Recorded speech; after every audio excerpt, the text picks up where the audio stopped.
meninas? Bom, hoje a gente vai falar um pouquinho sobre o sistema digestivo, que também aí pode ser chamado de sistema digestório, né?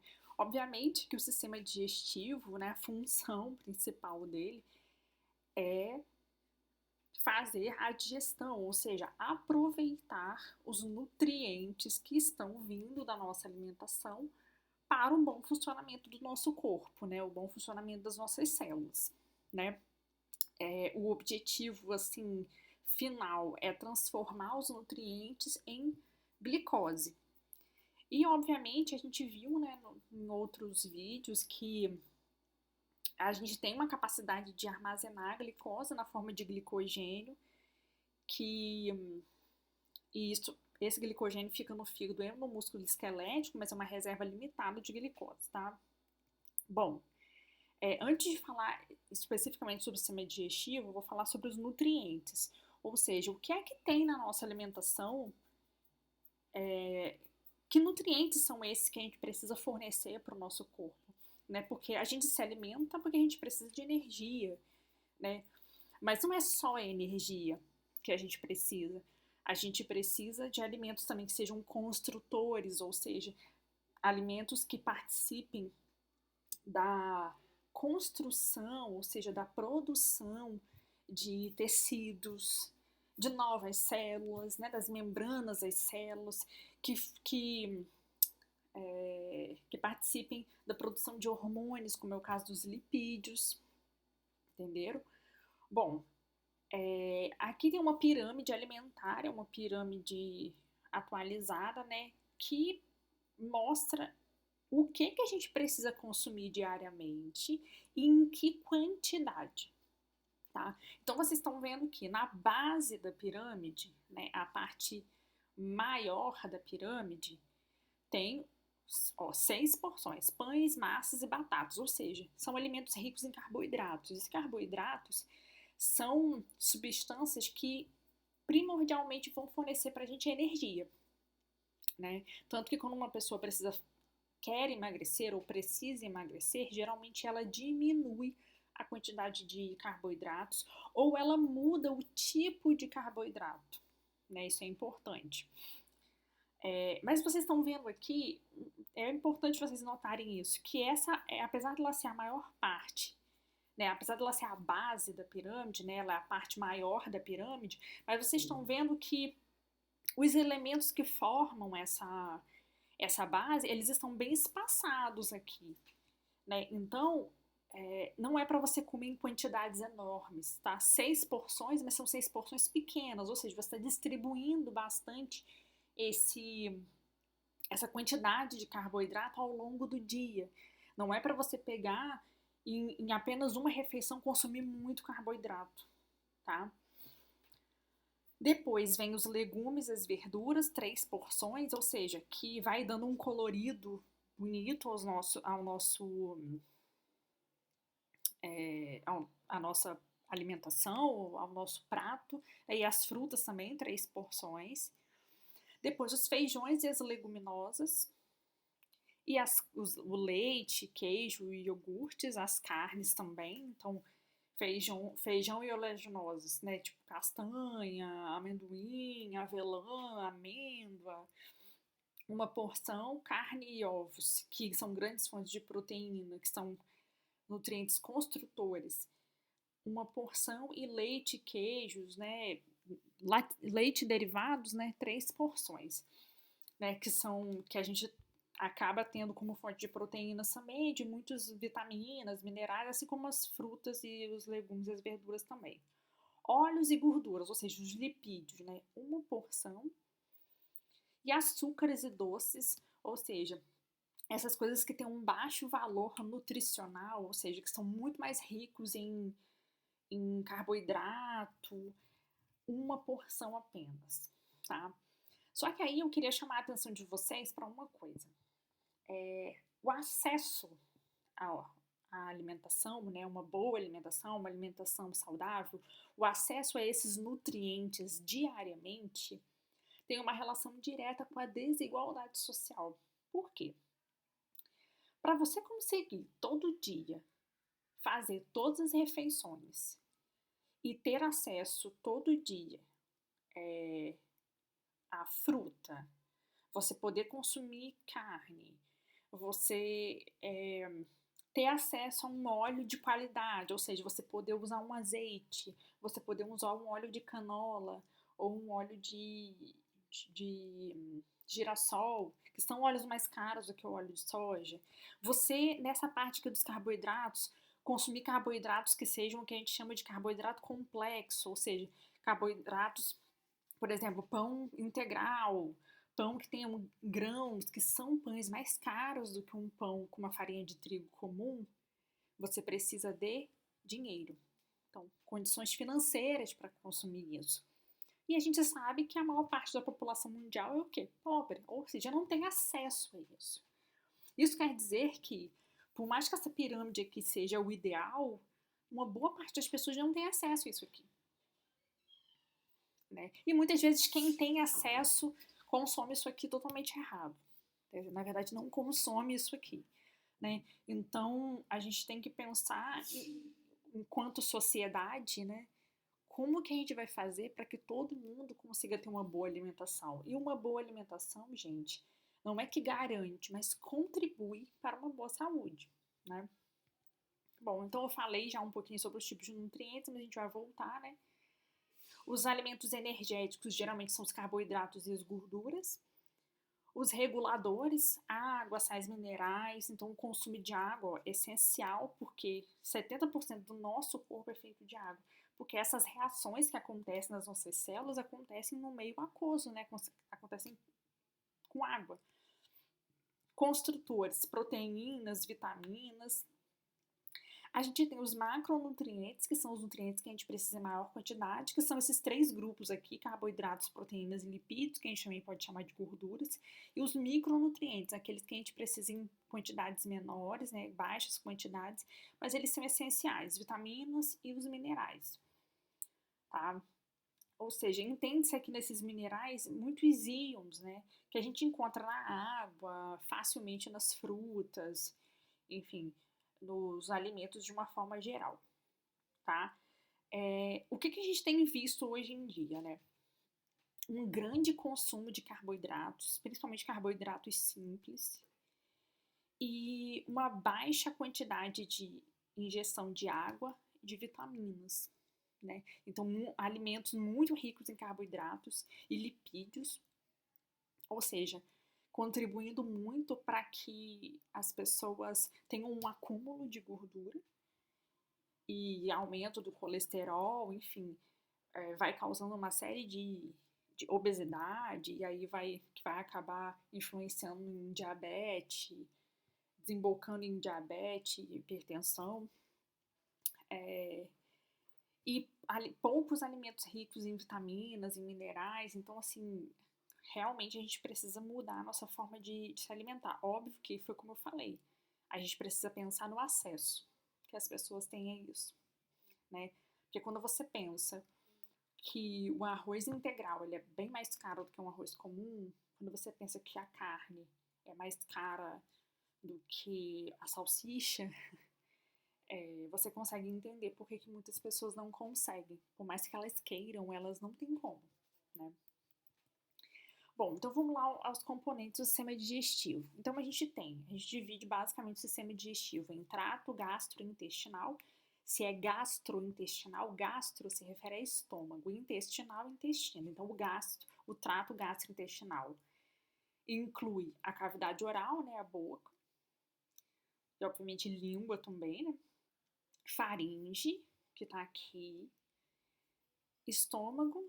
Aqui não está escrito porque eu esqueci de escrever, mas inclui o esôfago também, vesícula biliar, intestino delgado, intestino grosso, e tem as glândulas anexas, né? As glândulas são aquelas que vão secretar alguma coisa, nesse caso aqui. Então tem as glândulas salivares, o fígado e o pâncreas.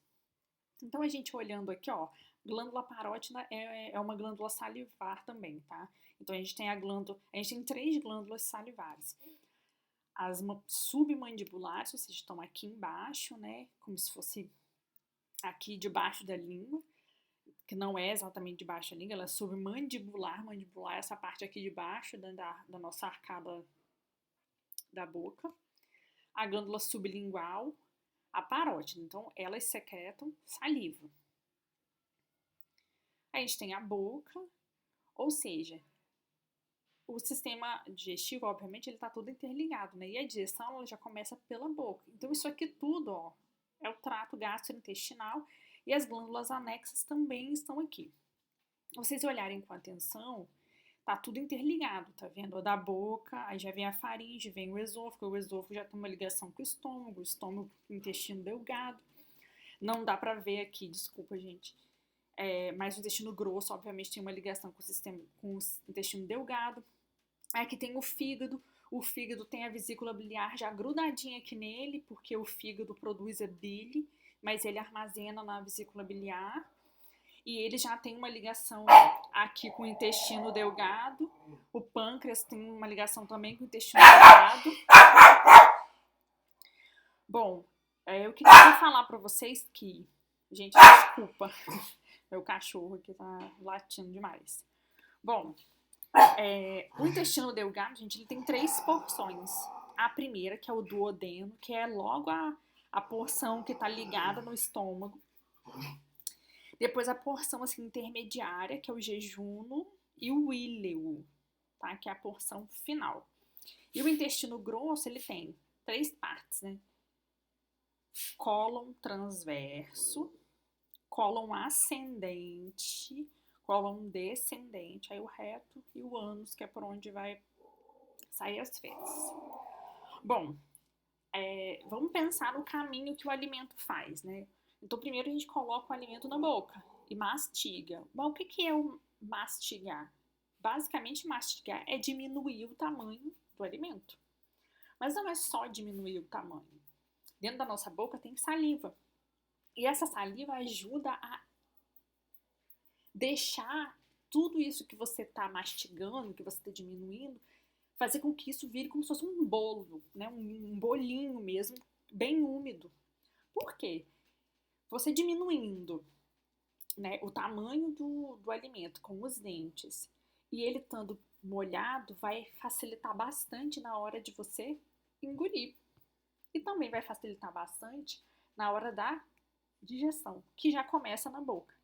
Né? Mas como a maior parte da digestão acontece no estômago, no intestino, mastigar é essencial porque a digestão química, né, que acontece com as enzimas, né, através das enzimas, essas enzimas precisam atuar sobre o bolo alimentar. Então, quanto mais você mastiga, menores são os pedacinhos que vão chegar lá no seu estômago. Ou seja, aumenta a superfície de contato dessas enzimas com o alimento. Né? Por isso que mastigar bastante é essencial. Porque facilita a digestão, porque incomoda muito menos, porque a gente sabe como é que é quando a gente come um alimento que a gente não mastigou muito bem, quando a gente engole, parece que ele desce de uma maneira como se estivesse meio que rasgando, né? Porque o nosso corpo não está preparado para isso, né? A gente tem dentes para isso, né? Para diminuir o tamanho. Bom, a gente tem aqui só uma arcada dentária mostrando para vocês os 4 tipos básicos, né, de dentes que formam a nossa dentição, a dentição de um humano adulto, que são os incisivos, né, os incisivos centrais. Se vocês olharem aqui no desenho, ó, incisivos têm a função de cortar, os caninos, que são esses dentes mais afiados, que tem a função de rasgar, os pré-molares, que amassam, e os molares, que trituram o alimento. Tá? Então é interessante na hora que a gente for... É legal a gente começar a observar a maneira como a gente se relaciona com a comida, né? De cortar pedaços menores na hora que for comer uma carne. Você não precisa botar um pedação na boca, senão você fica a vida inteira mastigando, começa já a doer a boca. Não.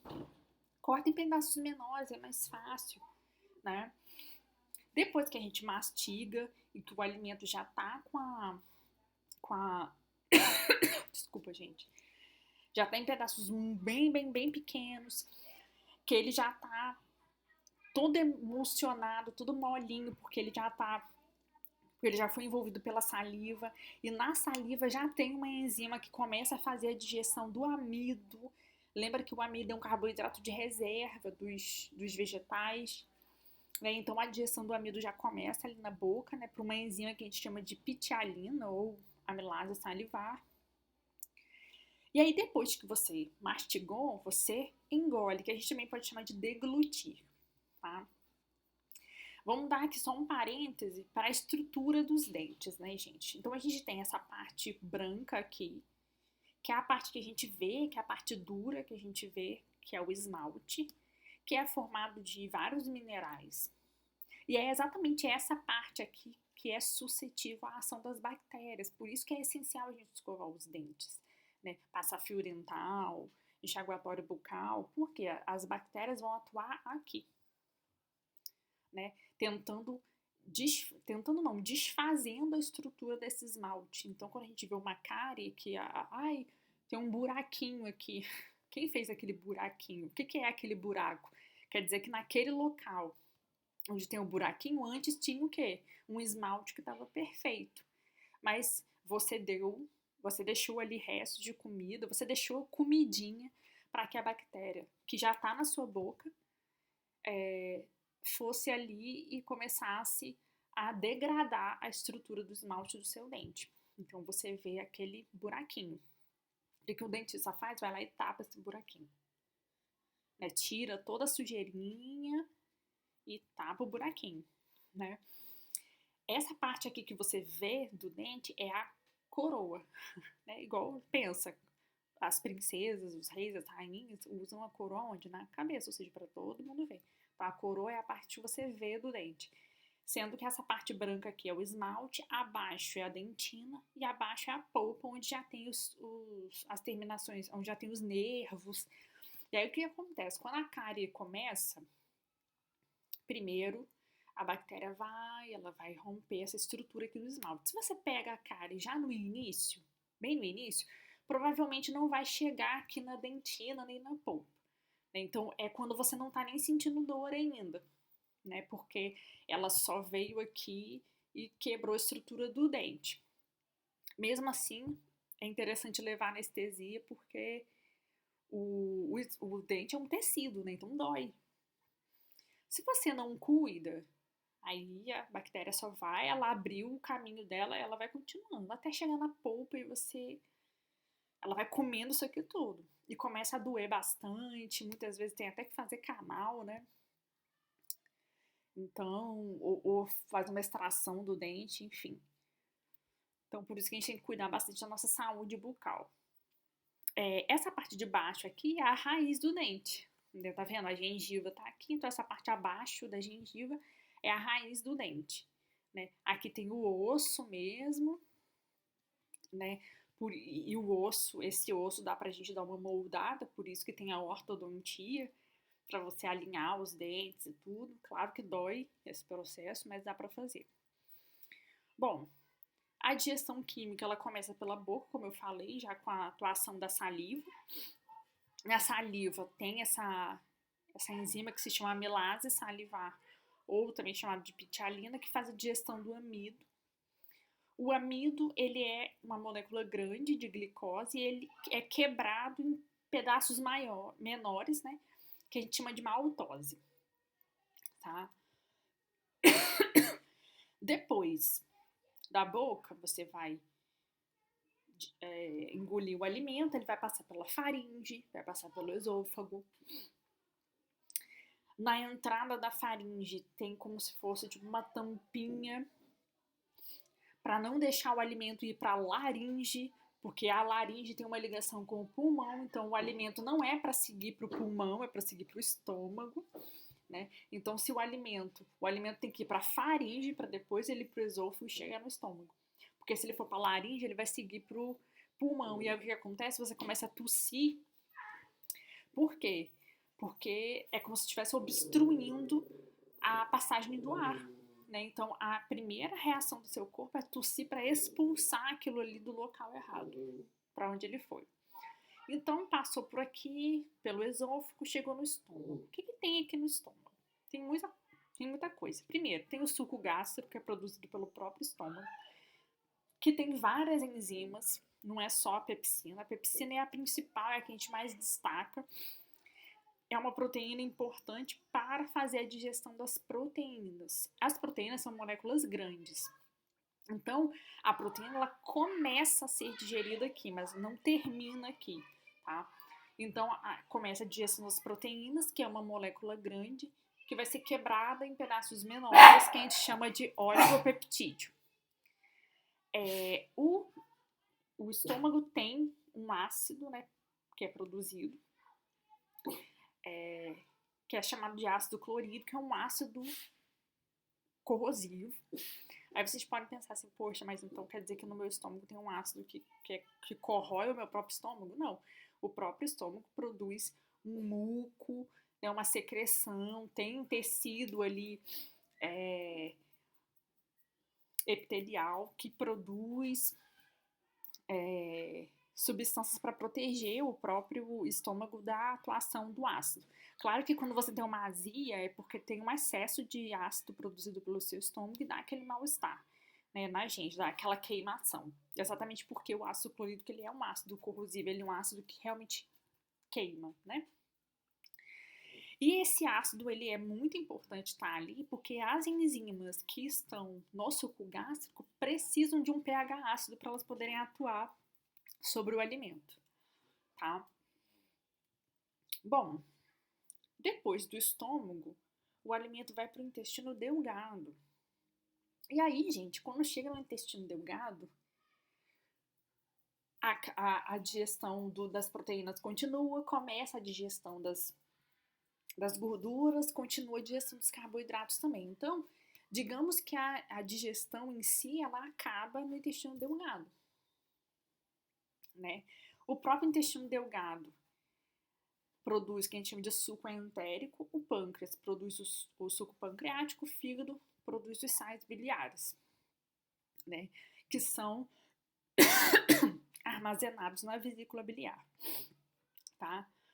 Bom, aí vocês podem pensar assim, poxa, mas tanta coisa assim no intestino delgado? Sim, gente, porque no intestino delgado, como eu falei, é onde acaba a digestão.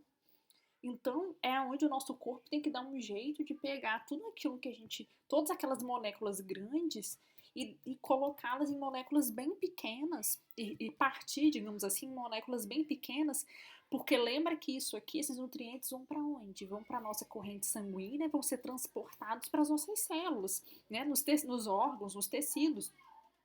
E as nossas células não vão trabalhar com moléculas grandes, né? As nossas células, elas pegam coisas pequenininhas para montar moléculas grandes, né? Então, a gente tem uma série de sucos, né? Uma série de grandes misturas de enzimas para atuar sobre essas moléculas grandes que fazem parte do alimento que a gente ingeriu, tá? Então, a gente tem a digestão dos lipídios, dos carboidratos, das proteínas, dos ácidos nucleicos também. E, gente, o intestino delgado, ele é, na verdade, bastante grande, né? Só que, tá vendo que ele tá tudo retorcido aqui dentro da gente, exatamente para ele caber dentro da gente, do espaço que a gente tem no nosso corpo. Porque o intestino delgado tem mais ou menos uns 6 metros. Por isso que ele não tá esticado dentro da gente, ele tá tudo compactado, né? Como que faz essa compactação? Dobrando ele. É igual quando a gente tem uma coisa muito grande, mas que a gente pode dobrar, e aí a gente tem uma caixa pequena. E o que a gente faz? A gente pega essa coisa grande e vai dobrando para ela caber dentro da caixa. Resolveu o problema, né? Bom, no intestino grosso, que é esse aqui, você tem, na verdade, durante todo o processo de digestão, você tem reabsorção de água, mas no intestino grosso também, você tem reabsorção de sais, você tem absorção de nutrientes no intestino delgado e, obviamente, tudo o que não for digerido vai formar as fezes, né? E aí as fezes vão sendo produzidas ali no intestino grosso e conforme se a sua alimentação for uma alimentação rica em fibras, em água, Elas vão se formando, ficam aqui no reto, até que há o estímulo, elas saem pelo ânus, né? Por isso que a gente tem que pensar muito na nossa alimentação. Porque se você, por exemplo, às vezes a pessoa fala assim, ah, meu intestino é preso, né? Tem prisão de ventre. Mas às vezes a alimentação da pessoa, pô, a pessoa quase não bebe água, é uma alimentação que não tem muita fibra. Então fica difícil, né? A gente tem que pensar muito bem no que a gente vai se alimentar. Óbvio, dentro das possibilidades que a gente tem, né, do acesso que a gente tem, mas a gente precisa pensar no, no que a gente come, né? Até porque o que a gente come, gente, vai falar muito sobre a gente. Sobre a gente em que sentido? Vai se refletir na sua pele, na sua disposição, nos seus exames que você for fazer. Por que será que a gente faz exame de fezes, exame de urina, exame de sangue para saber como que tá o nosso corpo? Porque nutrientes, hormônios circulam por essas secreções, né? Então, assim, esse tipo de tudo isso aí que tá no nosso corpo diz muito sobre a gente. Então, se você se alimenta mal, isso vai ser visto no seu exame de sangue, obviamente, isso vai se refletir na sua alimentação.